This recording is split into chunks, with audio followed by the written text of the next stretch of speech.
jmenuji Jaroslav Ptáček. My name is Jaroslav Ptáček and I'm in charge of Medical Physics and Radiation Protection Department in the University Hospital in Olomouc, Czech Republic. We use our original Prusa 3D printer to produce testing equipment, so-called phantoms, for machines used in nuclear medicine.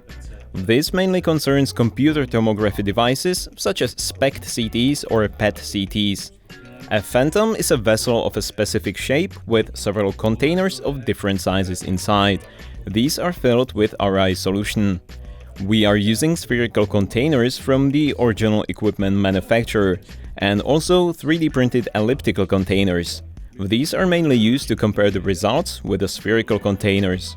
It's necessary to use materials that have properties equivalent to human tissue as far as gamma rays and X-rays are concerned. Materials such as ABS or PETG have density similar to water, so when the 3D printed parts are exposed to X-rays or gamma rays, they produce results similar to human tissue. The benefits of using a 3D printer are obvious. We can design and produce custom shapes, and we can have them pretty much in an instant. We don't need to wait for someone to order a batch and have it delivered. Plus, we are saving a considerable amount of money by 3D printing these models. We know exactly what we're getting, and then the produced objects will suit our requirements perfectly.